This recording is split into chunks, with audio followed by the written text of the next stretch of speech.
case, you are allowed to fight them and kill them, to stop their aggression. Hence, Allah subhanahu wa ta'ala's messenger took the pledge from his companions under the tree, in the area of al-Hudaybiyah, to fight the polytheists. After the tribes of Quraysh and their allies, Thaqif and other groups, collaborated against the Muslims, to stop them from entering Makkah to visit the sacred house. Then, Allah subhanahu wa ta'ala stopped the fighting, before it started between them and said, "And he it is who has withheld their hands from you and your hands from them in the midst of Makkah, after he had made you victors over them." 48:24. Had there not been believing men and believing women whom you did not know, that you may kill them and on whose account a sin would have been committed by you without your knowledge, that Allah subhanahu wa ta'ala might bring into his mercy, whom he wills if they, the believers and the disbelievers, had been apart, we verily would have punished those of them who disbelieved, with painful torment. 48:25. Allah subhanahu wa ta'ala's statement. But if they cease, then Allah subhanahu wa ta'ala is oft forgiving, most merciful. 32, which means, if they, polytheists, cease fighting you in the sacred area, and come to Islam and repent, then Allah subhanahu wa ta'ala will forgive them their sins, even if they had before killed Muslims in Allah subhanahu wa ta'ala's sacred area. Indeed, Allah subhanahu wa ta'ala's forgiveness encompasses every sin, whatever its enormity, when the sinner repents it. The order to fight until there is no more fitna. Allah subhanahu wa ta'ala then commanded fighting the disbelievers when he said, 33. And fight them until there is no more fitna. Meaning, shirk. This is the opinion of Ibn Abbas, Abu al-Aliya, Mujahid, al-Hasan, Qatada, Arabi, Muqatil bin Hayyan, As-Sadi and Zayd bin Aslam. Allah subhanahu wa ta'ala's statement. And the religion, all and every kind of worship, is for Allah subhanahu wa ta'ala alone. Means, so that the religion of Allah subhanahu wa ta'ala becomes dominant above all other religions. It is reported in the two Sahihs that Abu Musa al-Ash'ari said, the Prophet was asked, O Allah subhanahu wa ta'ala's messenger, a man fights out of bravery, and another fights to show off, which of them fights in the cause of Allah subhanahu wa ta'ala? The Prophet said, he who fights so that Allah subhanahu wa ta'ala's word is superior, then he fights in Allah subhanahu wa ta'ala's cause. In addition, it is reported in the two Sahihs, I have been ordered, by Allah subhanahu wa ta'ala, to fight the people, until they proclaim, none has the right to be worshipped but Allah subhanahu wa ta'ala. Whoever said it, then he will save his life and property from me, except for cases of the law, and their account will be with Allah subhanahu wa ta'ala. Allah subhanahu wa ta'ala's statement. But if they cease, let there be no transgression except against the wrongdoers. Indicates that, if they stop their shirk and fighting the believers, then cease warfare against them. Whoever fights them afterwards will be committing an injustice. Verily aggression can only be started against the unjust. This is the meaning of Mujahid's statement that only combatants should be fought. Or, the meaning of the ayah indicates that, if they abandon their injustice, which is shirk in this case, then do not start aggression against them afterwards. The aggression here means retaliating and fighting them, just as Allah subhanahu wa ta'ala said. Then whoever transgresses against you, you transgress likewise against him. 194. 34 Similarly, Allah subhanahu wa ta'ala said, the recompense for an evil is an evil like thereof. 42:40. And if you punish them, then punish them with the like of it with which you were afflicted. 16126. Ikrimah and Qatada stated, the unjust person is he who refuses to proclaim, there is no God worthy of worship except Allah subhanahu wa ta'ala. Under Allah subhanahu wa ta'ala's statement, and fight them until there is no more fitna, al-Bukhari recorded that Nafi said that 2 men came to Ibn Umar during the conflict of Ibn Az-Zubair and said to him, the people have fallen into shortcomings and you are the son of Umar and the Prophet's companion. Hence, what prevents you from going out? He said, what prevents me is that Allah subhanahu wa ta'ala has forbidden shedding the blood of my Muslim brother. They said, did not Allah subhanahu wa ta'ala say, and fight them until there is no more fitna, disbelief and worshipping of others along with Allah subhanahu wa ta'ala? He said, we did fight until there was no more fitna and the religion became for Allah subhanahu wa ta'ala alone. You want to fight until there is fitna and the religion becomes for other than Allah subhanahu wa ta'ala. 35 Uthman bin Salih added that, a man came to Ibn Umar and asked him, O Abu Abdurrahman, what made you perform Hajj 1 year and not another year and abandon jihad in the cause of Allah subhanahu wa ta'ala, although you know how much he has encouraged performing it?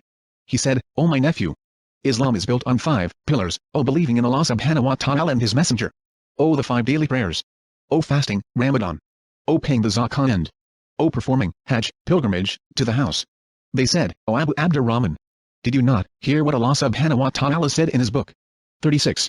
And if 2 parties, or groups, among the believers fall to fighting, then make peace between them both. But if one of them outrages against the other, then fight you all against the one that which outrages, till it complies with the command of Allah subhanahu wa ta'ala. 49:9. And fight them, until there is no more fitna, disbelief. He said, that we did during the time of Allah subhanahu wa ta'ala's messenger when Islam was still weak and the Muslim man used to face trials in his religion, such as killing or torture. When Islam became stronger and apparent, there was no more fitna. He asked, what do you say about Ali and Uthman? He said, as for Uthman, Allah subhanahu wa ta'ala has forgiven him. However, you hated the fact that Allah subhanahu wa ta'ala had forgiven him. As for Ali, he is the cousin of Allah subhanahu wa ta'ala's messenger, and his son-in-law. He then pointed with his hand, saying, "This is where his house is located," meaning, so close to the Prophet's house just as Ali was so close to the Prophet himself. 294 The sacred month is for the sacred month, and for the prohibited things, there is the law of equality, qisas. Then whoever transgresses against you, you transgress likewise against him. And fear Allah subhanahu wa ta'ala, and know that Allah subhanahu wa ta'ala is with all muttaqin. Fighting during the sacred months is prohibited, except in self-defense. Allah subhanahu wa ta'ala says, "The sacred month is for the sacred month, and for the prohibited things, there is the law of equality, qisas." Ibn Abbas, Abdabak, As-Sadi, Qatada, Miqsam, R. Rabi bin Anas and Atta said, Allah subhanahu wa ta'ala's messenger went for Umrah on the 6th year of Hijrah. Then, the idolaters prevented him. 37 from entering the sacred house, the Kaaba in Makkah, along with the Muslims who came with him. This incident occurred during the sacred month of Dhul-Qa'dah. The idolaters agreed to allow them to enter the house the next year. Hence, the Prophet entered the house the following year, along with the Muslims who accompanied him, and Allah subhanahu wa ta'ala permitted him to avenge the idolaters' treatment of him, when he said, "The sacred month is for the sacred month, and for the prohibited things, there is the law of equality, qisas." Imam Ahmad recorded that Jabir bin Abdullah said, Allah subhanahu wa ta'ala's messenger would not engage in warfare during the sacred month unless he was first attacked, then he would march forth. He would otherwise remain idle until the end of the sacred months. This hadith has an authentic chain of narrators. Hence, when the Prophet was told that Uthman was killed in Makkah, when he was camped at the area of Al-Hudaybiyah, after he had sent Uthman as his emissary to the polytheists, he accepted the pledge from his companions under the tree to fight the polytheists. They were 1,400 then. When the Prophet was informed that Uthman was not killed, he abandoned the fight and reverted to peace. When the Prophet finished fighting with the tribes of Hawazin during the Battle of Hunain, and Hawazin took refuge in the city of At-Taif, he laid siege to that city. Then, the sacred month of Dhul-Qa'dah started, while At-Taif was still under siege. The siege went on for the rest of the 40 days, rather, from the day the Battle of Hunain started until the Prophet went back to Al-Madinah from Al-Jirana, were 40 days, as reported in the two Sahihs and narrated by Anas. When the companions suffered mounting casualties during the siege, the Prophet ended the siege before 38 conquering At-Taif. He then went back to Makkah, performed Umrah from Al-Jirana, where he divided the war booty of Hunain. This Umrah occurred during Dhul-Qa'dah of the 8th year of Al-Hijrah. Allah subhanahu wa ta'ala's statement, "Whoever transgresses against you, you transgress likewise against him," ordains justice even with the polytheists. Allah subhanahu wa ta'ala also said in another ayah, "And if you punish, then punish them with the like of that with which you were afflicted." 16:126. Allah subhanahu wa ta'ala's statement, "And fear Allah subhanahu wa ta'ala, and know that Allah subhanahu wa ta'ala is with all muttaqin, the pious." Commands that Allah subhanahu wa ta'ala be obeyed and feared out of taqwa. The ayah informs us that Allah subhanahu wa ta'ala is with those who have taqwa by his aid and support in this life, and the hereafter.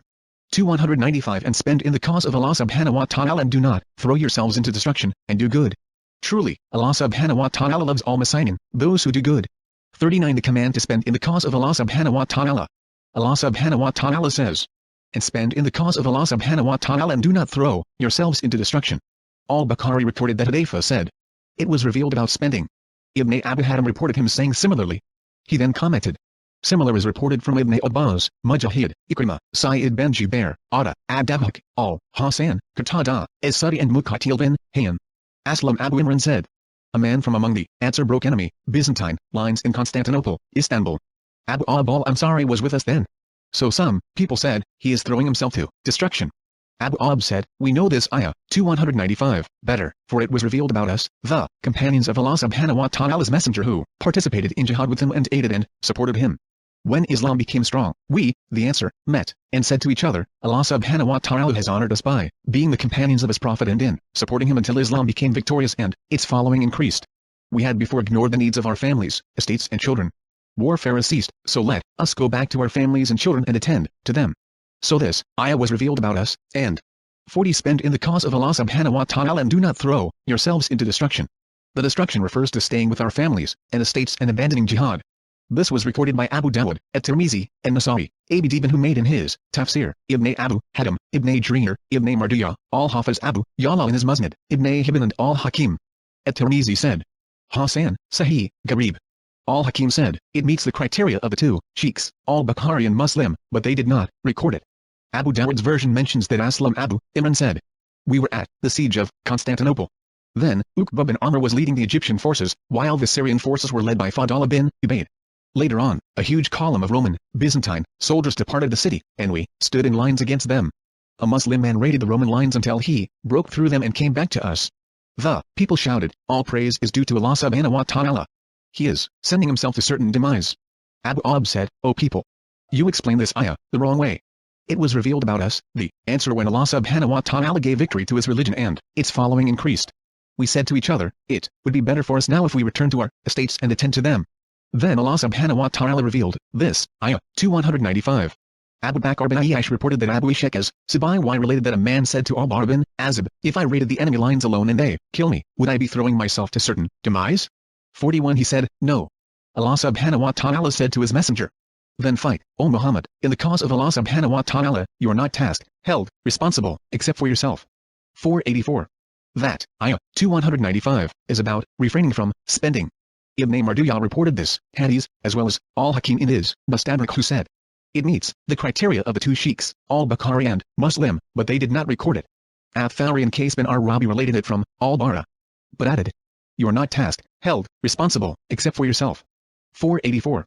Destruction refers to the man who sins and refrains from repenting, thus throwing himself to destruction. Ibn Abbas said, "And spend in the cause of Allah subhanahu wa ta'ala and do not throw yourselves into destruction." This is not about fighting, but about refraining from spending for the sake of Allah subhanahu wa ta'ala, in which case one will be throwing himself into destruction. The ayah 295 includes the order to spend in Allah subhanahu wa ta'ala's cause, in the various areas and ways that involve obedience and drawing closer to Allah subhanahu wa ta'ala. It especially applies to spending and fighting the enemies and on what strengthens the Muslims against the enemy. Allah subhanahu wa ta'ala states that those who refrain from spending in this regard will face utter and certain demise and destruction, meaning those who acquire this habit.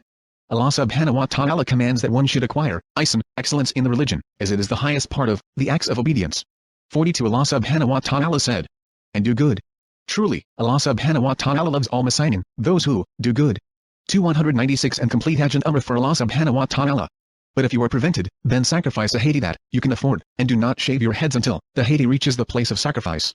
And whosoever of you is ill or has an ailment on his scalp, necessitating shaving, he must pay a fidya, ransom, of either fasting or giving sadaqah or a sacrifice. Then if you are in safety, and whosoever performs the Umrah in the months of Hajj, before performing the Hajj, he must slaughter a hadi, such as he can afford, but if he cannot afford it, he should fast for 3 days during Hajj and 7 days after his return, making 10 days in all.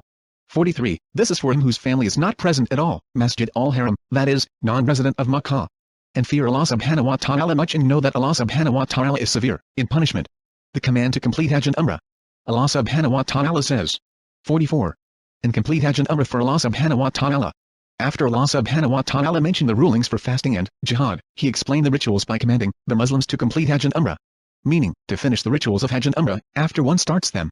This is why Allah subhanahu wa ta'ala said afterwards, "But if you are prevented," meaning, if your way to the house is obstructed, and you are prevented from finishing it.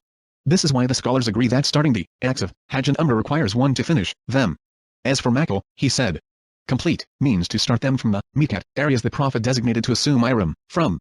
Abdur Razzaq said that Asuri said, "We were told that Umar commented on and complete Hajj and Umrah for Allah subhanahu wa ta'ala." Complete Hajj and Umrah means performing each of them separately, and to perform Umrah outside of the months of Hajj for Allah subhanahu wa ta'ala. The Exalted says, the Hajj pilgrimage is in the well-known lunar year months 297. As Sudi said, and complete Hajj and Umrah for Allah subhanahu wa ta'ala means maintain the performance of Hajj and Umrah. Ibn Abbas was reported to have said, Hajj is Arafat, while Umrah is Tawaf. Al-Amash related that Ibrahim said that Al-Kama commented on Allah subhanahu wa ta'ala's statement, and complete Hajj and Umrah for Allah subhanahu wa ta'ala. Abdullah ibn Masud recited it this way: complete Hajj and Umrah to the house, so that one does not exceed the area of the house during the Umrah. Ibrahim then said, I mentioned this statement to Sa'id bin Jubair, and he said. Ibn Abbas also said that. Sufyan reported that Ibrahim said that Al-Kama said regarding the ayah, perform the Hajj and Umrah to the house. Al-Thawri reported that Ibrahim read the ayah, perform the Hajj and Umrah to the house. 45 If one is prevented while en route, he slaughters the sacrifice, shaves his head and ends ihram. Allah subhanahu wa ta'ala's statement. But if you are prevented, sacrifice a hadi, animals for sacrifice, such as you can afford, was revealed in the 6th year of Hijrah, the year of the Treaty of Al-Hudaybiyah, when the polytheists prevented Allah subhanahu wa ta'ala's messenger from reaching the house. Allah subhanahu wa ta'ala revealed Surah Al-Fathan, and allowed the Muslims to slaughter any hadi, animals for sacrifice. They had 70 camels with them for that purpose. They were also permitted to shave their heads and end their ihram. When the Prophet commanded them to shave their heads and in a state of ihram, they did not obey him, as they were awaiting that order to be abrogated. When they saw that the Prophet went out after shaving his head, they imitated him. Some of them did not shave, but only shortened their hair. This is why the Prophet said, 46. May Allah subhanahu wa ta'ala award his mercy to those who shaved. They said, what about those who shortened the hair? He said in the third time, and to those who shortened. Every 7 among them shared 1 camel for their sacrifice. They were 1,400 companions and were camping in the area of Al-Hudaybiyah, outside the sacred area. It was also reported that they were within the boundaries of the sacred area. Allah subhanahu wa ta'ala knows best. Being prevented from the house, Hazr, includes more than just being sick, fearing an enemy or getting lost on the way to Makkah. Imam Ahmad reported that Al-Hajjaj bin Amr al-Ansari said that he heard Allah subhanahu wa ta'ala's messenger saying, whoever suffered a broken bone or limb will have ended his ihram and has to perform Hajj again. He said, I mentioned that to Ibn Abbas and Abu Hurairah and they both said, he, Al-Hajjaj, has said the truth. This hadith is also reported in the 4 collections. In the version of Abu Dawud and Ibn Majah, the Prophet said, whoever limped, had a broken bone or became ill. Ibn Abu Hatim also recorded it and said, it was reported that Ibn Masud, Ibn Az-Zubair, Al-Kama, Sa'id bin Musayyib, Urwa bin Az-Zubair, Mujahid, and Akhai, Ada and Muqatil bin Hayyan said that being prevented, Hazr, entails an enemy, an illness or a fracture. Al-Thawri also said, being prevented entails everything that harms the person. It is reported in the 2 Sahihs that Aisha said that Allah subhanahu wa ta'ala's messenger went to Dawah bin Az-Zubair, bin Abdul Muttalib who said, O messenger of Allah subhanahu wa ta'ala, I intend to perform Hajj but I am ill. 47 He said, perform Hajj and make the condition, my place is where you prevent, or halt, me. Muslim recorded similarly from Ibn Abbas.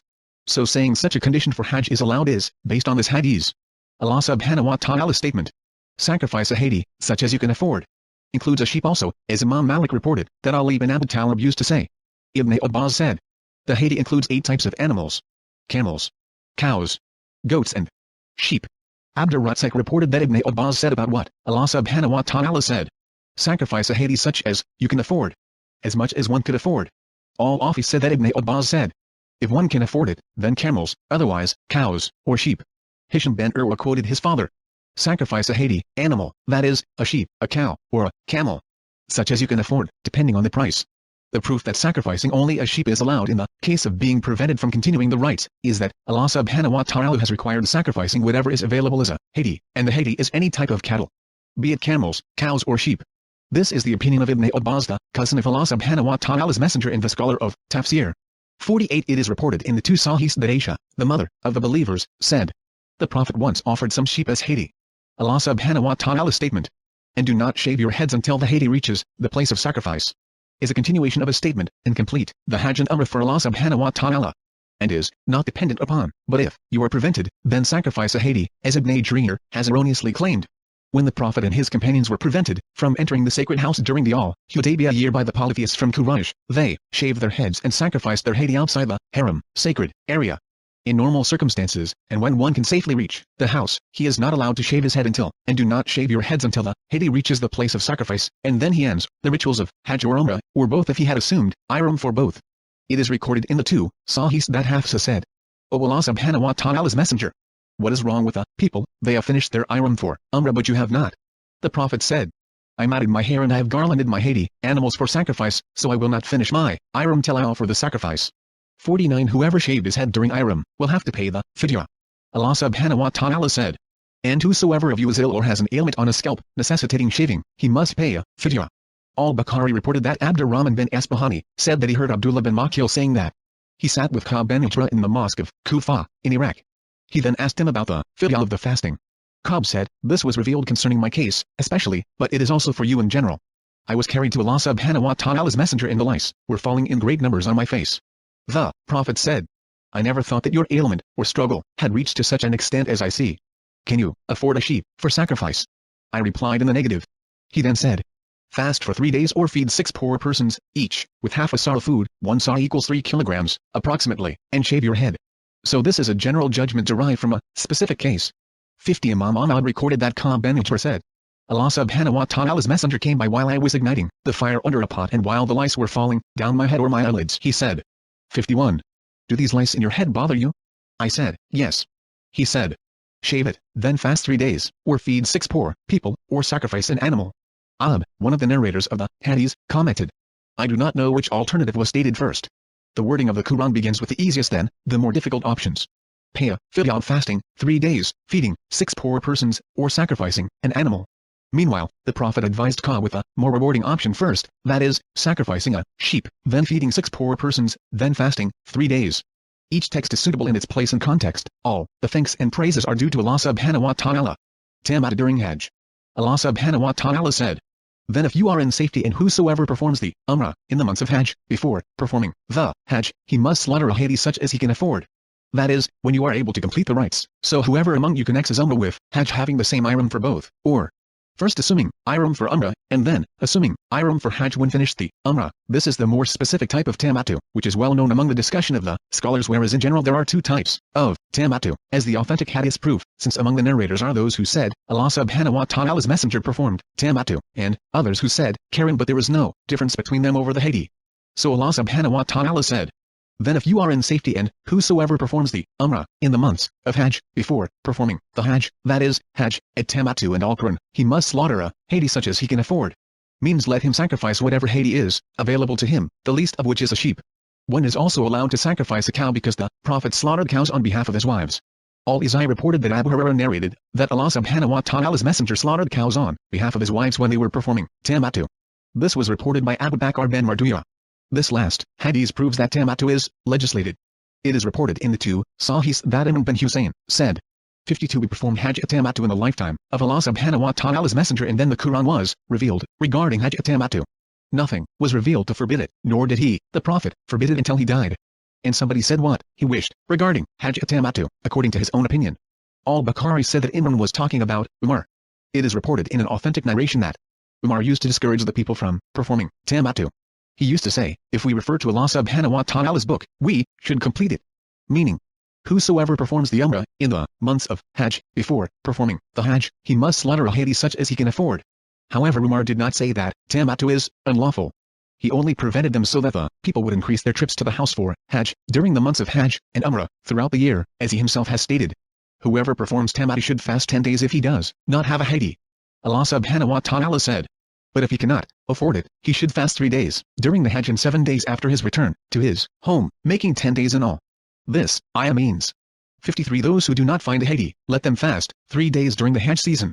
Al-Afi said that Ibn Abbas said, if one does not have a hadi, he should fast 3 days during Hajj, before Arafah day. If the day of Arafah was the 3rd day, then his fast is complete. He should also fast 7 days when he gets back home. Abu Ishaq reported from Wabra from Ibn Umar who said, one fasts 1 day before the day of Tariya, the day of Tariya, 8th day of Dhul-Hijjah, and then Arafah day, the 9th day of the month of Dhul-Hijjah. The same statement was reported by Jafar bin Muhammad from his father from Ali. If one did not fast these 3 days or at least some of them before a day, the 10th day of Dhul-Hijjah, he is allowed to fast during the Tashriq days, December 13th 11th day of Dhul-Hijjah. Al-Bukhari has reported that Aisha and Ibn Umar said, fasting the days of Tashriq was only allowed for those who did not find the hadi. Sufyan related that Jafar bin Muhammad narrated that his father said that Ali said, whoever did not fast the 3 days during the Hajj, should fast them during the days of Tashriq. This is also the position taken by Ubayd bin Amir al-Laythi, Ikrimah, al-Hasan al-Basri and Urwa bin Zubair, referring to the general meaning of Allah subhanahu wa ta'ala's statement. Fast 3 days during the Hajj. 54 As for what Muslim reported that Qutayba al-Hadali said that Allah subhanahu wa ta'ala's messenger said, the days of Tashriq are days of eating and drinking and remembering Allah subhanahu wa ta'ala be exalted. This narration is general in meaning while what Aisha and Ibn Umar narrated is specific. Allah subhanahu wa ta'ala said, and 7 days after his return. 55. There are 2 opinions regarding the meaning of this ayah.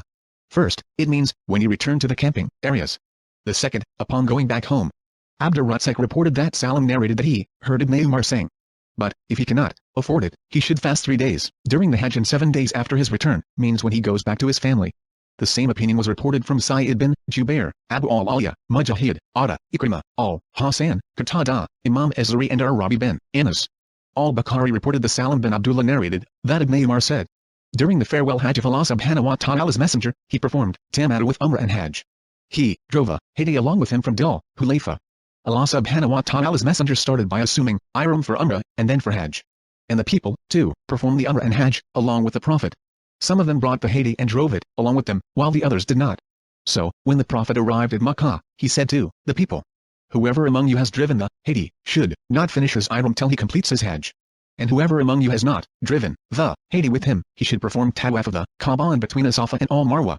Then, he should shave or cut his hair short and finish his ihram, and should later assume ihram for Hajj. But he must offer a Hadi sacrifice. And if anyone cannot afford a Hadi, he should fast for 3 days during the Hajj and 7 days when he returns home. He then mentioned the rest of the Hadis, which is reported in the 2 Sahihs. Allah subhanahu wa ta'ala said, making 10 days in all. 56. To emphasize the ruling we mentioned above. This method is common in the Arabic language, for they would say, I have seen with my eyes, heard with my ears and written with my hand, to emphasize such facts. Similarly, Allah subhanahu wa ta'ala said. 57. Nor a bird that flies with its 2 wings. 638. Nor did you write any book, whatsoever, with your right hand. 29:48. And we appointed for Musa 30 nights and added to the period 10 more, and he completed the term appointed by his Lord of 40 nights. 7:142. It was also said that the meaning of 10 days in all emphasizes the order to fast for 10 days, not less than that. The residents of Makkah do not perform tamattu. Allah subhanahu wa ta'ala said, this is for him whose family is not present at all masjid, all haram, that is, non-resident of Makkah. This ayah concerns the residents of the area of the haram, for they do not perform tamattu. Abdur Razzaq reported that Tawaf said, Tamati is for the people, those whose families are not residing in the haram area, Makkah, not for the residents of Makkah. Hence Allah subhanahu wa ta'ala's statement. This is for him whose family is not present at all, Masjid al-Haram, that is, non-resident of Makkah. Abdur Razzaq then said, I was also told that Ibn Abbas said similar to Tawaf. Allah subhanahu wa ta'ala said, and fear Allah subhanahu wa ta'ala. 58. Meaning, in what he has commanded you and what he prohibited for you. He then said, and know that Allah subhanahu wa ta'ala is severe in punishment for those who defy his command and commit what he has prohibited. 197. The Hajj pilgrimage is in the well-known months, so whosoever intends to perform Hajj therein by assuming ihram, then he should not have sexual relations with his wife, nor commit sin, nor dispute unjustly during the Hajj. And whatever good you do, Allah subhanahu wa ta'ala knows it. And take provisions for the journey, but the best provision is a taqwa, piety, righteousness. So, fear me, O man of understanding. When does ihram for Hajj start? Allah subhanahu wa ta'ala said. 59. The Hajj is in the well-known months. This ayah indicates that ihram for Hajj only occurs during the months of Hajj. This was reported from Ibn Abbas, Jabir, Atta, Tanwas and Mujahid. The proof for this is Allah subhanahu wa ta'ala's statement that Hajj occurs during known, specific months, which indicates that Hajj is not allowed before that, just as the prayer is a fixed time, before which one's prayer is not accepted. Ash-Shafi'i reported that Ibn Abbas said, no person should assume ihram for Hajj before the months of the Hajj, for Allah subhanahu wa ta'ala said, the Hajj is in the well-known months. Ibn Khuzaymah reported that Ibn Abbas said, no, ihram for Hajj should be assumed, except during the months of Hajj, for among the sunnah of Hajj is that one assume ihram for it during the Hajj months. This is an authentic narration, and the companions' statement that such and such is among the sunnah is considered as a hadith of the Prophet, according to the majority of the scholars. This is especially the case when it is Ibn Abbas who issued this statement, as he is the tarjuman, translator, interpreter, and explainer of the Quran. There is a hadith about the subject too. Ibn Marduyah related that Jabir narrated that the Prophet said, no one should assume ihram for Hajj, but during the months of Hajj. The chain of narrators for this hadith is reasonable. Ash-Shafi'i and al-Bayhaqi recorded this hadith from Ibn Jurayj, who related that Abu az-Zubair said that he heard Jabir bin Abdullah being asked, does one assume ihram for Hajj before the months of the Hajj? He said, no. This narration is more reliable than the narration that we mentioned from the Prophet. In short, the statement is the opinion of the companion, supported by Ibn Abbas' statement that it is a part of the sunnah not to assume ihram for Hajj before the months of the Hajj. Allah subhanahu wa ta'ala knows best. The months of Hajj. Allah subhanahu wa ta'ala said, the well-known months. 60. Al-Bukhari said that Ibn Umar said that these are Shawwal, Dhul-Qa'dah and the first 10 days of Dhul-Hijjah. This narration, for which al-Bukhari did not mention the chain of narrators, was collected by a continuous chain of narrators that Ibn Jarir rendered authentic, leading to Ibn Umar, who said, the Hajj pilgrimage is in the well-known lunar year months, which are Shawwal, Dhul-Qa'dah and the first 10 days of Dhul-Hijjah. Its chain is Sahih. Al-Hakim also recorded it in his Mustadrak, and he said, it meets the criteria of the two sheikhs. This statement is also reported from Umar, Ali, Ibn Masud, Abdullah bin Zubair, Ibn Abbas, Atta, Tanwas, Mujahid, Ibrahim and Nakhai, Imam, Ash-Shabi, Al-Hasan, Ibn Sarin, Makil, Qatada, Abdullah bin Muzahim, Rabi bin Anas and Muqatil bin Hayyan. This opinion was preferred by Ibn Jarir, who said, it is a common practice to call 2 months in a part of the third month as months. This is similar to the Arabs saying, I visited such and such person this year or this day. He only visited him during a part of the year and a part of the day. Allah subhanahu wa ta'ala said, but whosoever hastens to leave in 2 days, there is no sin on him. 203. In this case, one will only be hastening for 1.5 days. Allah subhanahu wa ta'ala then said. 61. So whosoever intends, farada, to perform Hajj therein, by assuming ihram, meaning that one's assuming the ihram requires a Hajj, for the person is required to complete the rituals of Hajj after assuming ihram. Ibn Jarir said that all Afi said. The scholars agree that farada, intends, mentioned in the ayah means it is